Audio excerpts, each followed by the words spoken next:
오늘 하반기 증시, 오늘 드디어 포문을 엽니다. 7월 1일, 오늘은 우리 코스닥 시장이 열린 지 꼭 28년째가 되는 날이기도 하죠.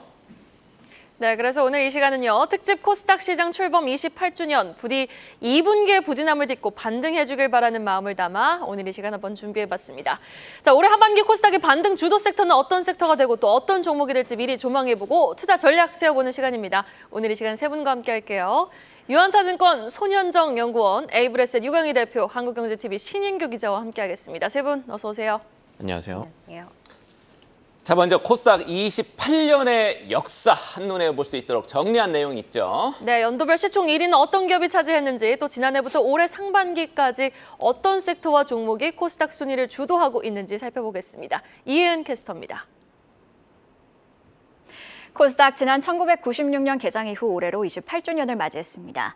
오늘은 코스닥 시가총액 상위 종목들의 변화와 함께 시장 주도주가 어떻게 변화했는지도 함께 살펴보겠습니다. 1996년부터 1999년까지 현대중공업이 코스닥 시장 시총 1위 자리를 지켰는데요. 2017년에는 인적 분할, 2019년에는 물적 분할을 거친 후 2021년에 한국조선해양의 100% 자회사로 코스피에 상장했고요. 현재는 HT 현대중공업으로 사명을 바꾼 상태입니다. 이어서 2000년 시총 1위인 한통프리텔은 KTF로 사명을 변경한 바 있고요. 평화은행은 우리은행의 전신인 한빛은행에 습수됐으며 상장 폐지됐습니다. 2002년부터 2004년까지 시총 1위였던 KTF는 KT에, 2005년 1위인 하나로통신은 SK텔레콤에 흡수되며 상장 폐지됐는데요. 이렇게 2000년대 초반에는 방송통신 기업들이 강세를 보였다는 점 알 수 있었습니다. 2006년에서 2009년 1위인 NHN은 코스피로 이전했고요. 2013년에는 이름을 NHN에서 네이버로 변경했고 현재 코스피에 상장된 NHN은 한 게임 사업 부분을 인적 분할한 옛 NHN 엔터테인먼트입니다. 2010년에 SK브로드밴드는 SK텔레콤으로 대체 상장됐고요. 2011년 시총 1위였던 서울반도체는 현재도 코스닥 시장에 상장되어 있습니다. 셀트리온의 경우 2018년 코스피로 이전을 했고요. 다음 카카오의 경우 2014년 다음과 카카오가 합병하며 회사명이 다음에서 다음 카카오로 공식 변경됐습니다. 그리고 이후에는 사명을 다시 다음 카카오에서 카카오로 변경했고요. 2017년 코스피로 이전한 바 있습니다. 2006년에서 2015년에는 통신주들이 시총 상위 종목에서 제외되고 반도체, 제약바이오 관련 기업들이 이렇게 시총 상위 종목에 이름을 올렸습니다. 2018년 셀트리온이 코스피로 이전한 이후 2022년까지 셀트리온 헬스케어가 시총 1위를 차지했는데요. 현재는 셀트리온과 합병되어 있는 상태입니다. 작년에는 2차 전지주들이 코스닥 시장을 주도했죠. 그런 만큼 2023년 시총 1위 자리에는 에코프로비엠이 이름을 올렸고요. 현재도 1위 자리를 지키고 있습니다. 자, 그럼 세부적으로 작년과 올해의 코스닥 시가총액 탑10 순위도 비교해 보도록 할까요? 2023년에는 에코프로비엠, 에코프로 그리고 LNF가 2차 전지주들이 시총 5위 안으로 이름을 올렸고요. 포스코 DX는 이렇게 4위를 기록했네요. 이외에도 제약바이오주들 또한 다수 상위권에 이름을 올렸는데요. 반도체 기업으로는 유일하게 HPSP가 그리고 10위에는 엔터주인 JYP 엔터테인먼트가 올라와 있습니다. 2024년인 올해의 경우 앞서도 살펴봤듯 에코프로비엠이 시총 1위를 유지하고 있고요. 한편 에코프로는 3위로 순위가 내려왔습니다. 포스코 DX의 경우 코스피 이전 상장으로 제외됐고요. 이제 이외에도 엔캠, 리노공업, 삼천당제약과 클래시스가 이렇게 새로 시총 탑10으로 올라왔습니다. 자, 그렇다면 섹터별로 나눠서도 한번 살펴볼까요? 2차 전지와 제약바이오 종목들이 작년과 올해 모두 각각 3개와 4개씩 시총 탑10에 이름을 올렸습니다. 그만큼 2차 전지와 제약바이오주들이 현재 코스닥 시장에서 차지하는 바가 크다는 걸 의미하는데요. 이외에도 세부적으로 보면 올해 상반기 주도주를 알 수 있었습니다. 특히 제약바이오주들의 경우 올해 들어 선전을 하고 있는데요. 2023년에 7위를 기록한 알테오젠은 올해 2위로 올라왔고요. HLB와 셀트리온 제약 또한 2계단씩 올라왔습니다. 또 삼천당 제약이 새롭게 신규 진입하기도 했는데요. 이외에도 K뷰티 열풍으로 함께 주목을 받으며 클래시스가 탑10에 이름을 올렸고요. 반도체 장비주인 리노공업도 이렇게 새로 진입했습니다.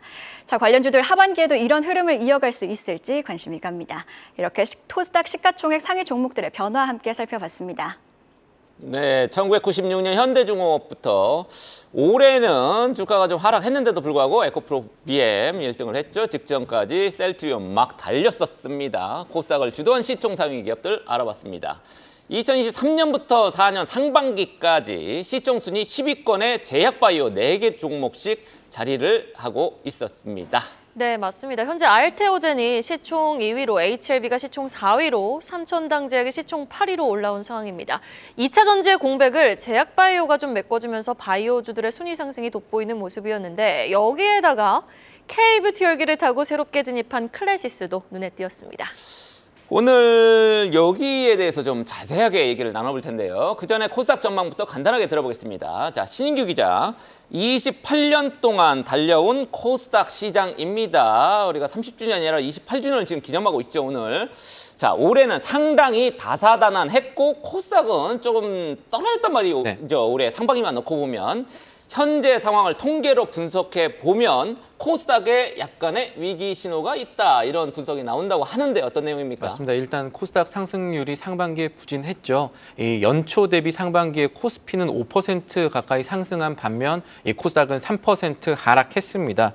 그리고 거래대금 통계 봐도 코스피 늘어가는데 코스닥 거래대금은 연초 대비 계속 감소세 보이고 있죠. 6월 기준으로 코스닥 시장 월간 거래대금이 167조 원 수준이었는데 이게 230조 원대였던 1월이랑 비교하면 27% 넘게 거래대금이 줄어든 겁니다. 어떤 요인들이 있었나 크게 살펴보면은 두 가지 볼 수가 있을 것 같아요. 하나는 기존 주도주의 부진입니다. 저희가 지금 계속 언급하셨던 에코프로 비행과 같은 이 2차 전지 대장주들이 사실 지난해 코스닥 많이 끌어올렸습니다. 그때만 해도 월간 거래대금이 280조 원 넘고 그랬었는데 최근에 전기차, 캐즘, 전기차 섹터에 대한 우려들 많이 나오면서 이 코스닥 내 관련주들을 주춤하는 모습 보였죠.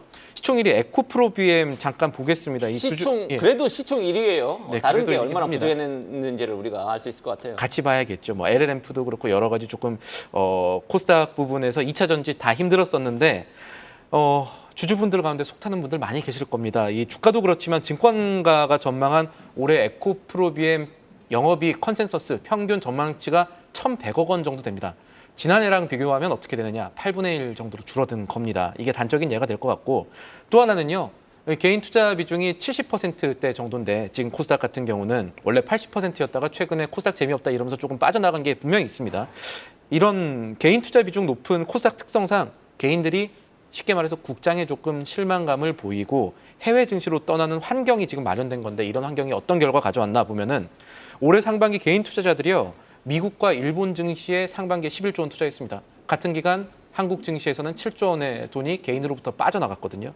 이런 상황 보면은 우리 코스닥 시장 과제가 분명해집니다. 하나는 좋은 기업들, 이 새로운 산업의 모멘텀 이끌 수 있는 새로운 주도주가 코스닥에서 나와야 된다는 점이고 또 하나는 코스닥 시장 자체에 대한 어떤 해외 투자 대비 신뢰성을 좀 높이는 일, 이런 것들이 같이 병행이 돼야 될 것입니다.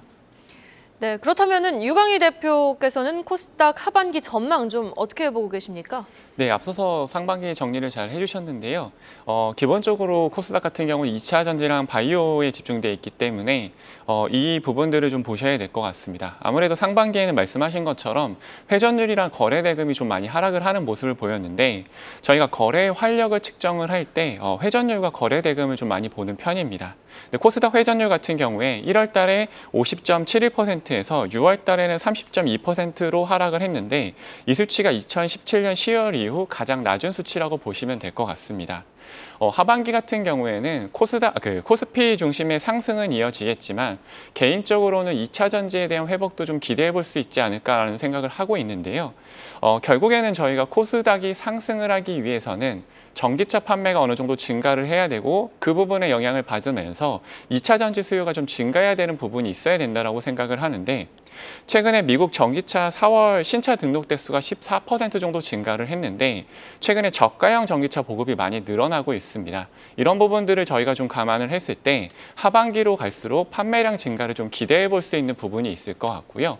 그리고 마지막으로 1분기에 코스닥 상장사의 이자 보상 배율이 1 미만이 51.5% 정도를 기록을 했습니다. 근데 이자 보상 배율이 1 미만이라는 거는 영업이익으로도 이자를 갚지 못하는 자금 압박이 상당히 심한 상황이라고 보시면 될 것 같은데요. 저희가 아무래도 금리 인하 기대감으로 주가에 선반영될 수 있는 부분들은 있겠지만 실제로 자금 압박에 있는 기업들 같은 경우에는 금리 인하가 이루어져야지 부담이 좀 완화될 수 있는 부분들이 있다고 보시면 될 것 같습니다. 에코프로 토르비엔 같은 경우도 연결 기준으로 23년도에 이자 비용이 1분기에 118억이었는데 24년 1분기에 이자 비용이 183억으로 꽤 급증하는 모습을 보였습니다. 근데 연준에서는 올해 금리 인하를 한 1회 정도 할 거라고 예상을 하고 있고 시장에서는 미국 연준이 9월이나 12월 그리고 한국은행은 8월에서 11월 정도에 1회 또는 2회 정도를 할 것으로 예상을 하고 있기 때문에 만약에 실제로 금리 인하가 진행된다라고 하면은 기업들 입장에서는 이자 비용 부담이 완화될 수 있고 이런 부분들이 2차 전지와 바이오에 집중되어 있는 코스닥에는 좀 긍정적인 영향을 미치지 않을까라는 생각을 하고 있습니다. 금리 인하라는 키워드가 하반기 코스닥 시장에 좀 긍정적인 영향을 줄 수 있다라는 말로 정리를 해볼 수 있을 것 같은데 자 이번에는요 또 감회가 새롭습니다. 저와 짝꿍짝꿍 하던 우리 손현정 이제는 연구원님께서 오늘 또 모처럼 한국경제TV에 출연해 주셨는데 손현정 연구원님은 코스닥 하반기 전망 좀 어떻게 보고 계세요? 네, 저 앞에서 말씀해 주신 것처럼 상반기에 아무래도 이제 대형주 중심의 장세가 계속 펼쳐졌잖아요. 그래서 저는 개인적으로 하반기에도 좀 비슷한 흐름이 나타날 것으로 보고 있습니다. 아무래도 지금 계속 뭐 자동차 쪽이라던가 이제 반도체 쪽으로 좀 쏠리는 외국인의 매수세가 많이 유입이 되고 있는데 하반기에도 비슷한 양상이 나타날 것으로 예상이 되는데요. 근데 그나마 우리가 조금 기대해 볼 수 있는 점은 금리 인하라는 이슈가 될 것 같습니다. 그러면 아무래도 성장주 쪽으로 좀 주목될 가능성이 높은데 뭐 바이오도 계속 좀 잘 갈 가능성이 높다고 보고 있고요. 최근 들어서 소비재 안에서도 화장품주들이 떠오르고 있는 이유는 넘버스 숫자가 나오기 때문이거든요. 그 부분에 있어서는 저는 하반기에도 숫자가 나올 수 있는 성장주에 좀 주목할 필요가 있다 이렇게 판단하고 있습니다. 그렇군요. 우리 유광희 대표께서는 하반기 전망을 좀 긍정적으로 좀 전망을 했고요. 우리 손현정 연구원은 코스피에 이제 대형주들이 많죠. 대형주 위주의 시장 때문에 코스닥 전망을 그렇게 긍정적으로는 보지 않았습니다. 연말에 두 분 다시 한번 모셔가지고 누가 맞았는지 한번 보는 것도 괜찮을 것 같아요. 자, 하반기 전망 잘 들어봤고요. 코스닥 시장을 주도할 섹터에 대해서 본격적으로 살펴보도록 하겠습니다. 좀 전에 이은 캐스터 브리핑에서 보셨다시피 작년부터 올해까지 제약바이오 섹터의 순위 상승이 돋보입니다. 시총순위 1위를 차지하고 있는 2차전지 종목을 위협하고 있는 게 알테오젠 뭐 이런 데들이죠. 제약바이오 종목이 하반기 코스닥 대장주로 자리매김할 수 있을지 말이 막 이렇게 좀 헛나고 그렇습니다. 우리 유광희 대표님 어떻게 보고 있습니까? 네, 개인적으로는 상반기는 기술 수출이랑 신약 모멘텀이 좀 주가를 끌어올렸다라고 보고 있는데요. 하반기에도 좀 비슷하지 않을까라는 생각을 하고 있습니다. 저희가 앞서서 말씀하셨지만 상반기 시장을 정리해 보면은 코스피가 코스닥보다 좋았다. 하지만 바이오 같은 경우에는 코스닥이 좀 선방을 하지 않았나라는 생각을 하고 있는데요. 코스피 기준으로 삼성 바이오로직스가 상반기에 마이너스 4.34% 정도, 그리고 SK 바이오사이언스가 마이너스 26.94% 정도를 기록을 했는데 알테오젠 같은 경우가 184.77% 정도 상승을 하면서 시총 2위까지 올라왔습니다. 이 영향은 머크와 그 면역항암제인 키트루다 계약 체결이 좀 주요했다라고 보고 있고요. 그리고 삼청당제약 같은 경우에는 89% 정도 상승을 하면서 시총 8위까지 올라왔는데 아무래도 이 기업 같은 경우에는 비만이나 당뇨병 치료제 개발 기대감이 좀 영향을 미치지 않았나라는 생각을 하고 있습니다. 아무래도 국내 기업 같은 경우에는 그 신약 개발 초기 과정이 많기 때문에 투자에 대한 불확실성이 좀 높은 편입니다. 그렇기 때문에 연구 개발력이 좀 뛰어나거나 혹은 글로벌 신약에 있어서 상업화 가능성이 높은 기업, 그리고 뭐 기술 수출 기대감이 있는 기업들이 좀 상승을 하반기에도 주도하지 않을까라는 생각을 하고 있는데요. 참고로 유한약이 8월 달에 FDA에서 신약인 레이저티닙이랑 아미반타맙이 그 FDA 승인 기대감을 좀 갖고 있습니다. 만약에 FDA 승인이 된다라고 하면은 HLB 이슈를 좀 극복을 하면서 바이오 섹터에 좀 전반적으로 긍정적인 영향을 미치지 않을까라는 기대를 좀 하고 있고요. 그리고 24년부터 의약품 수출 강세가 좀 지속되고 있는 모습을 보이고 있습니다. 그 이유 중에 하나가 의료기기나 제약에 대해서 미국이 중국익 제재가 발생을 했고 이런 부분들이 좀 반사이익으로 나오고 있는 부분들이 있는 것 같고요. 그리고 마지막으로 앞서서 말씀드렸지만 금리가 인하된다라고 하면은 바이오 기업에 대한 좀 우호적인 환경도 기대해 볼 수 있을 것 같은데요. 참고로 보건복지부에서 K-바이오 백신 펀드를 한 6천억 규모로 조성을 했습니다. 그런데 23년도에 1호가 한 1,500억 정도로 결성이 완료가 됐고요. 최근에 6월 14일에는 2호가 1,566억 정도의 규모로 결성이 완료가 됐는데 이 펀드 같은 경우에는 신약을 임상을 하거나 혹은 국내 기업이 글로벌 진출을 할 때 투자의 마중물 역할을 할 수 있기 때문에 이런 부분들도 좀 체크를 하시면서 하반기 투자를 하시는 게 필요하지 않을까라는 생각을 하고 있습니다. 네, 알겠습니다. 자, 그리고 손현정 연구원님 리포트는 제가 또 특히 주목해 볼 수밖에 없잖아요. 매번 열심히 분석을 해주신 리포트 잘 보고 있는데 쓰시는 리포트마다 종목들 흐름이 참 좋습니다. 제약바이오 쪽에서는 특히 어떤 종목 좀 눈여겨보고 계신지 질문 드려보고 싶네요. 네, 제가 최근에 좀 주목했던 기업은 TNL이라는 종목인데요. 이제 TNL을 넓게 보면 이렇게 제약바이오 쪽에 뭐 속할 수도 있겠지만 저는 화장품 또는 이제 소비재 이쪽으로 조금 더 주목은 하고 있습니다. 아무래도 창상 피복제를 만들고 있는 회사거든요. 창상 피복제라고 하면은 이제 하이드로콜로이드 그 중에서도 여드름 패치를 주력으로 하고 있는 기업입니다. 우리나라에서도 이제 올리브영이 가장 큰 이제 드럭스토어라고 보면은 그 중에서 1위를 차지하고 있는 케어플러스 제품의 원단을 제공하고 있는 기업이고요. 그리고 사실 가장 큰 특징은 이제 수출주라는 점인데 ODM을 하면서 이제 히어로 코스메틱에 이제 독점적으로 계속해서 이 ODM 제품을 납품을 하고 있는 기업입니다. 그런데 미국 시장은 이제 해수 앵커님께서도 아시겠지만 이제 우리나라와 다르게 사실 이 여드름 패치가 많이 침투가 되어 있는 시장은 아니거든요. 여드름 패치를 붙이는 미국인들을 그렇게 많이 보지는 못하셨을 겁니다. 맞아요. 피부는 한국 사람들이 훨씬 낫죠. 네. 그렇죠. 그래서 아무래도 이제 우리나라나 이제 중국이나 이제 아시아권에는 이 시장이 상당히 많이 침투가 되어 있는데 미국 시장에서 이 히어로 코스메틱이 여드름 패치를 들고 오면서 뭐 2월 달에는 이제 슈퍼볼 광고를 할 정도로 최근에 시장을 선도하고 있는 거거든요. 근데 그거를 TNL이 다 독점적으로 ODM을 하고 있는 겁니다. 네. 근데 미국 쪽에서 수요가 높나요? 지금 상당히 많이 늘어나고 있어요. 그래서 사실 C&D라는 처치앤드와이트라는 미국에 상장된 기업이 있는데 그 기업이 히어로 코스메틱을 인수를 했습니다. 그래서 작년에 그 제대로 한 영업의 원년이었는데 매출 증가율이 어마어마했습니다. 그래서 그 부분에 있어서도 기대를 하고 있는데 올해 같은 경우에 또 큰 투자 포인트라고 한다면 환효과 때문에 이미 상반기에 대한 실적이 되게 기대가 되고 있습니다. 제가 생각할 때는 TNL이 2분기 최대 실적이 예상이 되고 있는데요. 아무래도 미국은 리스타킹을 2분기에 많이 쏠립니다. 이 미국 뭐 블랙 프라이데이 이런 거를 이제 앞두고 리스타킹 수요가 많이 늘어나는 분기이기도 하고 그런데 중요한 거는 미국의 수요가 하반기에도 계속 지속되면서 또 유럽 40개국으로 이게 C&D의 유통망까지 넓혀지게 된다면 계속해서 이제 고성장할 수 있는 그림은 나타나고 있는 거거든요. 아마존 패치에서도 사실 1위를 차지하고 있는 이 마이티 패치가 주력 제품입니다. 네, 최근에 아마존 K뷰티가 상장이 또 시장에서 인기를 끌고 있는 만큼 TNL 같은 경우에는 그 성장성을 봤을 때 밸류에이션 측면에서는 또 화장품과 비교를 하더라도 상당히 낮거든요. 지금 여전히 낮아요. 올해 주가 2배 뛰었는데. 네. 그런데 아직까지 아무래도 순이익이 잘 나오다 보니까 퍼가 여전히. 네, 24년 기준으로 PER이 15배 미만입니다. 그런데 아시다시피 이제 화장품 최근에 실리콘투라든가 미국의 수출에 주력을 하고 있는 기업들은 18배에서 20배 정도 되거든요. 그렇다면 저는 업사이드는 조금 더 열려 있다라고 판단하고 있습니다. 네, 그렇군요. 제가 신인규 기자한테 상한가 제조기라는 별명을 붙여줬었는데 우리 손현정 연구원은 네, 리포트를 썼다 하면 뭐 굉장히 급등하는 걸로 제가 좀 아까 해수 앵커한테도 얘기를 좀 들었습니다. 계속 주목해서 이렇게 추천하신 종목도 한번 유심히 봐야 될 것 같습니다. 유광희 대표의 제약바이오 섹터 전망과 함께 손현정 연구원이 선별한 유망 종목 TNL까지 살펴봤습니다. TNL의 주력 제품인 여드름 패치.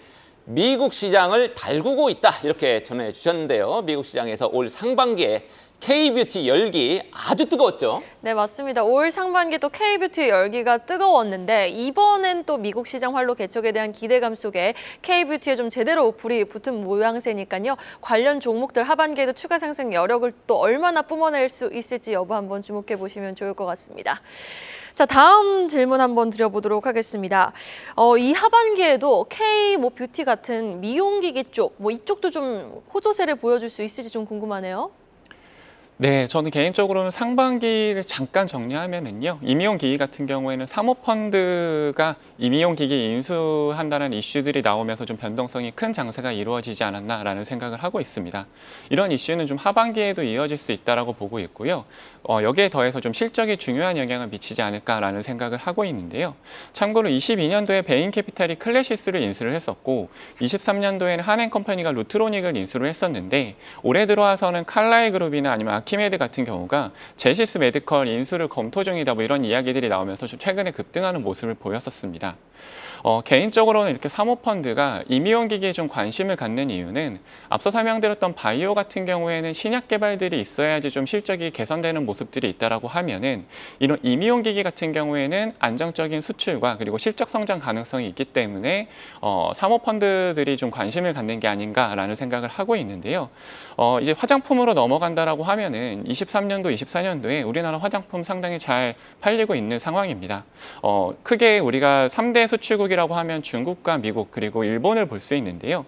중국 같은 경우에는 수출이 좀 많이 줄어들긴 했지만 여전히 23년도 기준으로는 수출액 1위를 기록을 하고 있고요. 일본에서는 22년도에 22년부터 프랑스를 제치고 우리나라 시장 화장품들이 점유율 1위를 기록을 하고 있습니다. 저는 근데 앞서서 연구원님께서 말씀하셨지만 좀 미국 시장을 집중을 해서 봐야 되지 않을까라는 생각을 하고 있는데요. 23년도에 미국 화장품 수출 비중을 보면은 14.3%로 2위를 기록을 했습니다. 그런데 올해 들어와서 1월부터 3월까지의 수출 증가율이 무려 58.1%를 기록을 하면서 수출 증가율은 1위를 기록을 하고 있고요. 그리고 1월부터 4월까지 미국에서 판매된 수입 화장품을 보게 되면은 우리나라 화장품이 누적 순위로 1위를 기록을 했습니다. 이런 부분들을 봤을 때 미국 수출이 좀 증가하는 화장품 기업에 좀 주목을 하는 게 필요할 거라고 생각을 하는데 미국 화장품 시장 규모를 보게 되면은 글로벌 1위로 960억 달러를 기록을 하고 있습니다. 아무래도 지금 미국 같은 경우에도 물가가 높고 금리가 높다 보니까 가성비 있는 제품들을 지금 많이 찾고 있는 상황인데 우리나라 아모레퍼시픽 제품들이나 혹은 중소기업들의 인디 브랜드 같은 경우들이 가성비가 좋다 보니까 계속해서 좀 수출이 늘어나는 모습들을 보이고 있고요. 그리고 마지막으로 하반기에도 우리나라의 아무래도 그 소프트 파워는 좀 지속되지 않을까라는 생각을 하고 있는데요. 결국에는 화장품과 식음료가 지금 잘 팔리고 있는 이유 중에 하나가 K-팝에서 K-컨텐츠로 이어지는 한국의 소프트 파워가 계속해서 좀 확대되면서 이런 부분들이 좀 장기간 이어지는 모습들을 보이고 있다라고 생각을 합니다. 그런데 이런 소프트 파워 같은 경우에는 한번 만들어지기 시작을 하면은 계속해서 지속되는 경향들이 있기 때문에 하반기에도 화장품이나 임의용기기, 식음료 같은 경우들은 계속해서 좀 좋아지지 않을까라는 기대를 하고 있습니다. 네, 하반기에 화장품 또 미용기기 이런 쪽에 여전히 관심을 기울일 필요가 있다. 이렇게 지금 분석을 유 대표께서 하셨고 특히 미용기기 얘기도 하셨단 말이죠. 지금 우리 손현정 연구원, 우리 하반기에도 화장품이나 아까 이제 8배지 말씀을 하셨고 미용기기 이런 쪽에도 좀 주목할 만한 중소형도 있죠. 네, 저는 오늘 비올에 대해서 말씀드리고 싶은데 비올. 네, 예. 비올은 마이크로 니들 RF 제품을 주력으로 하고 있는 기업입니다. 대표적으로 실펌 X가 이제 최근에 중국까지 승인을 받게 되면서 국내 최초로 가장 좀 높은 기술력을 보여주고 있는 회사인데요. 사실 이 회사를 하면은 지금 앞두고 있는 그 소송 결과가 가장 중요한 이벤트라고 할 수 있을 것 같습니다. 잠깐 언급해주신 제이시스 메디칼이 지금 이제 매각이 진행이 되고 있는 상황에서 이 당사자인 이제 비올과의 합의가 어떻게 나올지에 대해서 좀 주가의 향방도 좀 지켜볼 필요가 있는데요. 우리나라 시간으로 7월 10일에 아마 나오게 될 겁니다. 근데 이제 매각이 진행되고 있는 업체들 상황은 과거 이제 역사적으로 히스토리컬적으로 봤을 때는 아무래도 비올 쪽에 조금 긍정적인 합의 결과가 나올 것으로 예상은 하고 있는데요. 그렇게 된다면 지금 1분기에도 합의금을 받은 것들이 매출액과 영업이익에 실렸고요. 그리고 2분기에도 애초에 이루다랑 합의한 금액이 또 매출액과 영업이익에 실리게 됩니다. 또한 뭐 루트로닉과도 합의한 결과가 있기 때문에 이번 결과도 비올 측에 조금 더 긍정적인 영향을 미칠 것으로 보고 있고요. ITC라는 거는 미국의 이제 국제무역위원회죠. 네. 거기에서 지금 소송이 붙었는데 비율이 유리하게 나올 가능성이 높다. 그게 7월 10일이다. 이렇게 지금 말씀하신 거죠? 네, 맞습니다. 그리고 또 펀더멘털적인 측면에서 비올은 상반기보다는 하반기의 실적이 더 좋습니다. 이제 상반기에는 아무래도 일회성 비용이라고 할 수 있는 이런 합의금들이 실려있기 때문에 매출 볼륨이 좀 높은 것처럼 보일 수 있었지만 사실상 하반기에 훨씬 더 그 자체적으로의 영업이익이라든가 실적적인 측면에선 더 드라마틱하게 성장할 가능성이 매우 높은데요. 지금 미국 쪽에서 가장 매출 비중이 높은 그런 기업인 만큼 추가적으로 KBT의 인기와 더불어서도 추가적인 수요가 나타날 수 있다 이렇게 판단을 하고 있습니다. 또한 이제 탑라인 매출 성장세뿐만 아니라 뭐 셀리뉴라는 신제품을 또 국내에도 출시를 했어요. 이거는 이제 RF 제품으로 뭐 경쟁사 이 올리지오나 이런 것과 비슷한 그런 제품이라고 볼 수가 있는데 아무래도 마이크로 니들 RF만 했던 기업이 탑라인을 떠나서 또한 라인을 좀 계속 늘어나게 하면서 포트폴리오를 또 강화하고 있다라는 점 이런 점들을 봤을 때도 조금 더 성장할 수 있는 기업이다 이렇게 판단을 하고 있습니다. 그럼 ITC 소송 결과에 따라서 늘어난 실적이 좀 입력이 되는 시기는 정확하게 언제인가요? 아마 제이시스 메디칼과 합의를 하게 된다면 이르면 3분기 아니면 4분기에 바로 또 실릴 가능성이 높습니다. 그 이유는 루트로닉과 이루다 합의했던 것도 올리브영 실렸기 때문에 그 지연이 그렇게 크게 되지 않을 걸로 예상이 되고 있고요. 아마 올해 안에 다 될 것 같습니다. 네, 알겠습니다. 이렇게 손현정 연구원이 선별한 유망 종목 비올까지 살펴봤고요. 그리고 유강희 대표의 구체적인 전망까지 들어봤습니다. 자, 그리고 이제 시선을 IT 쪽으로도 한번 돌려볼까요? 올 상반기를 주도한 이슈들을 쫙 살펴보면 단연 AI라는 키워드가 그 중심에 있습니다. 국내뿐 아니라 세계 경제의 화두는 AI였는데 고로 연관되어 움직일 수 있는 섹터들 순환매가 쫙 돌았던 게 상반기 시장의 특징이기도 했잖아요. 자, 특히 AI 데이터 센터의 전력 수급 이슈가 부각이 되면서 상반기 LS그룹의 시총 사이즈는 90%나 넘게 불어나기도 했는데 하반기에도 이 기세가 이어질 수 있을지 전선 전력기기 섹터 하반기 전망 유강희 대표님 좀 어떻게 보십니까? 네, 개인적으로는 반도체, 전력기기, ESS 등 AI 밸류체인은 하반기에도 좀 지속되지 않을까라는 생각을 하고 있는데요. 그 이유 중에 하나가 저희가 컴퓨터나 인터넷 같은 것들이 초기에 도입이 된 다음에 보급률이 한 60에서 70% 정도까지 올라갈 때는 사용량들이 급증하는 모습들을 보이면서 급성장을 했었습니다.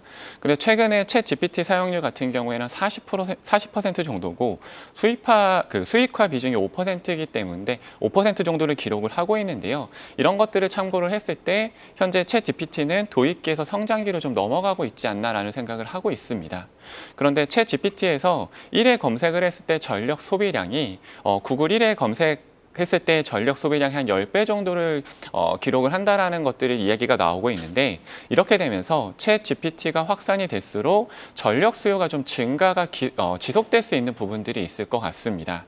문제는 전력 수요가 급증을 하면서 전력 공급 병목 현상이 발생하고 있는 부분인데 최근에는 이렇게 전력 부족 문제가 발생을 하게 된다라고 하면은 AI가 성장을 했을 때 이런 부분들을 위협할 리스크가 될 수도 있다라는 얘기들이 계속해서 나오고 있는 상황입니다.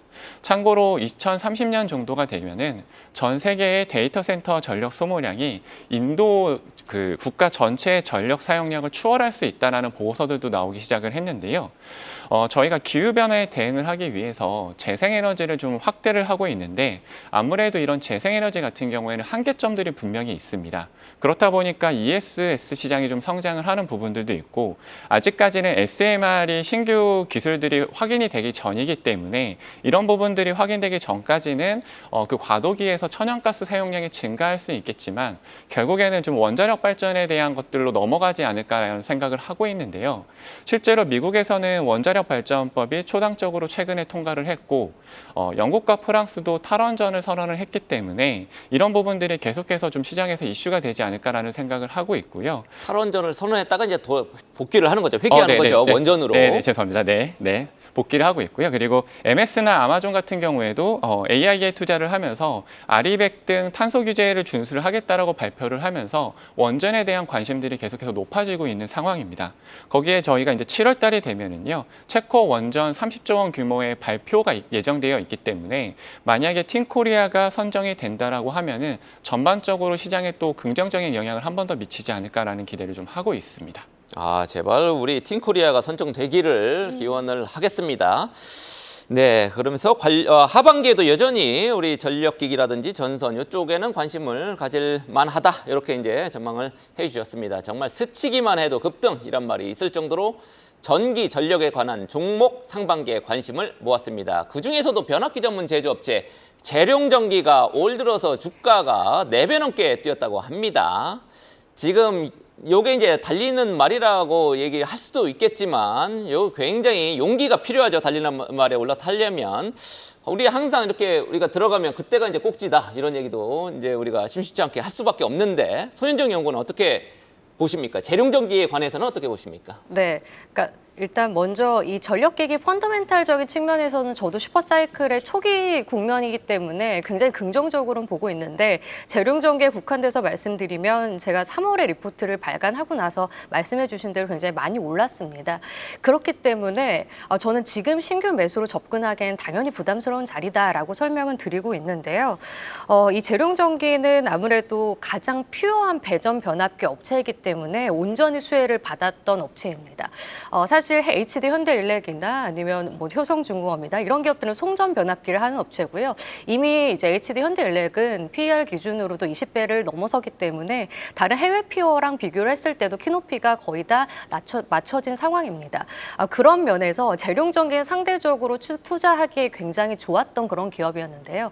배전 변압기가 상장되어 있던 업체가 우리나라에선 지금 유일했고 상대적으로 비교할 수 있는 피어 기업으로는 대만의 푸춘 일렉트릭이나 그리고 미국의 이튼 기업이 있습니다. 근데 그들 기업들의 주가 흐름을 보면 30배를 넘어서고 있거든요. 그렇기 때문에 싸다라는 관점에서 저도 계속해서 말씀을 드렸던 종목이지만 사실 지금 기준으로 거의 20배가 다 왔고 17배 정도 된다고 했을 때 저는 거의 다 왔다라고 사실 설명은 드리고 있습니다.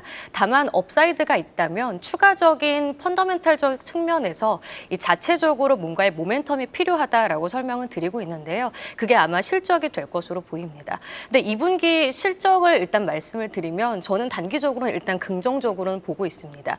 운임이 사실 이 실적에서 좀 많은 비중을 차지하기 때문에 영업이익률에 계속 영향을 미칠 수밖에 없는데요. 운임은 많이 뛰었죠. 그렇죠. 그렇기 때문에 제가 조금 우려했던 부분도 있었습니다. 하지만 제가 조사한 결과 운임이 이 매출에, 그러니까 영업이익에 좀 영향이 미치는 거는 6주 뒤라고 합니다. 그러니까 선적 이후 6주 뒤이기 때문에 사실 5월 초까지 이 운임이 2분기 실적에 반영이 되는 거거든요. 그런 면에서 사실 2분기까지 실적은 매우 좋을 것 같습니다.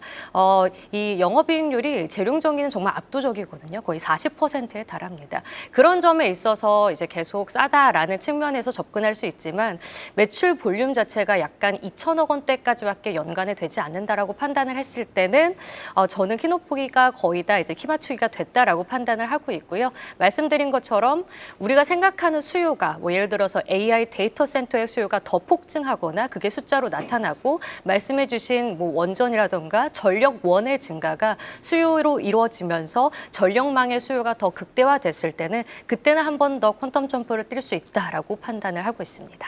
산일전기 상장이 임박했다고 하는데 이건 일정이 언제 되어 있는 건가요? 네, 7월 말로 지금 예고가 되어 있는데 말씀을 되게 잘해 주셨는데 이제 재룡전기 같은 경우에는 지금 퓨어하다라고 설명을 드렸잖아요. 근데 산일전기가 이제 경쟁사라고 할 수 있으면 경쟁사입니다. 그렇기 때문에 이게 상장을 하게 되면 또 악재가요? 수급이 악재일 수도 있고 호재일 수도 있는데 수급이 단기간으로는 산일전기로 몰릴 가능성도 분명히 있습니다. 그렇기 때문에 좀 주가 변동성은 계속해서 좀 지켜보시면서 판단하는 게 좋다라고 설명드리겠습니다.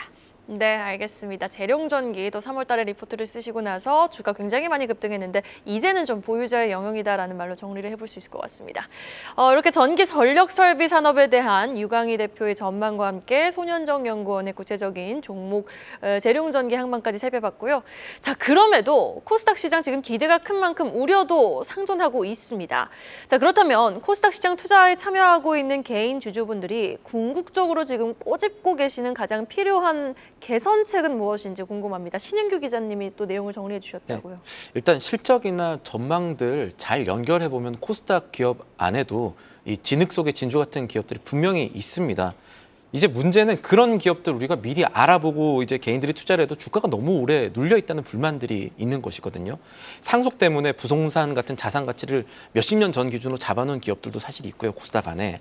그리고 뭐 커넥트 웨이브나 디엔 오토모티브 뭐 이런 경우들 봐도 합병 비율이 소액주주들한테 불리하고 대주주한테만 유리하다 이런 불만 끊임없이 제기됩니다. 그리고 사모펀드들이요, 이 상법 개정 앞서 가지고 이제 공개 매수하고 자진 상폐하겠다, 보유기업 자진 상폐하겠다 이런 것들도 사실은 뭔가 수상한 것 아니냐 이런 얘기들까지 나오고 있는데 이야기를 좀 더 확장해 보면요, 미국의 대기업 그러니까 구글이라든가 테슬라 같은 경우는 실적 나오는 날이면 주가 정말 크게 출렁거리지 않습니까? 롤러코스터 타는데 이거는요. 미국에선 중요 투자 정보가 이 공개 전까지는 절대 공개되지 않는다. 이 시장에 공개되기 전까지는 미리 움직이지 않는다. 이렇게 볼 수도 있습니다. 근데 우리나라는 실적과 주가가 좀 따로 움직이는 경우가 많잖아요. 야, 이것도 선반영 됐다. 뭐 이런 얘기들 웃으면서 투자자분들 하시지만 이런 모습들 사실은 바뀌는 게 바람직하겠고. 불공정 거래가 코스닥에 많은데 발본색원 해야죠. 우리 금감원이. 맞습니다. 그 얘기를 드리는 겁니다. 뭐 공개 매수장에 거래량 출렁이는 것도 정보가 새 나간 거다. 조금 더 어렵게 얘기하면은 정보의 비대칭성이 한국 시장이 다른 나라에 비해서 좀 높다 이렇게 보여지는 건데 이거 제도뿐만 아니라 당국의 의지가 매우 중요한 문제입니다. 이런 것들이 좀 바뀌어야겠고요. 다시 원래 질문으로 좀 돌아가서요. 이게 올해에 이 불법 공모회도 같은 시스템 문제뿐만 아니라 소액주주들의 눈물을 뽑아냈던 또 분노를 자아냈던 이런 일들이 많이 일어났잖아요. 그래서 최근에 관련해서 정부가 추진하는 상법 개정 여기에 이제 이사의 충실 의무를 주주의 비례적 이익에 따라 한다는 내용이 법 안에 명문화가 되면은 이제 조금 더 낫지 않겠느냐, 소액주주들의 눈물이 좀 닦이지 않겠느냐는 목소리가 나오고 있고요. 지금 정부는 상법 개정과 함께 이거를 하면서 기업들의 불만이 좀 높아지니까 우리 소송당한다는 불만 높아지니까 배임죄 폐지를 약간 당근책으로 같이 주려고 하는데 이게요. 시장 활성화 측면에선 당국의 생각보다 지금 신뢰성 문제가 있는 코스닥 시장에서는 배임죄 폐지하게 되면은 이 투자자들의 분노라든가 충격 생각보다 클 수 있다는 점도 염두에 둬야겠습니다.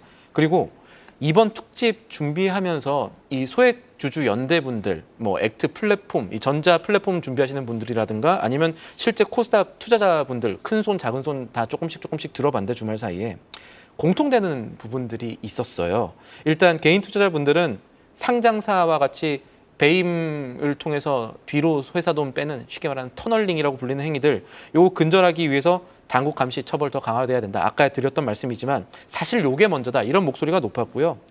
예, 금투세 도입은 시기상조다. 이런 목소리 당연히 투자자분들 갔는데 논리는 이게 해외에서는 금투세 안 내거든요. 지금 해외 투자자들 금투세 안 내면 오히려 우리한테 역차별되는 거 아니냐라는 목소리, 의견도 있었습니다.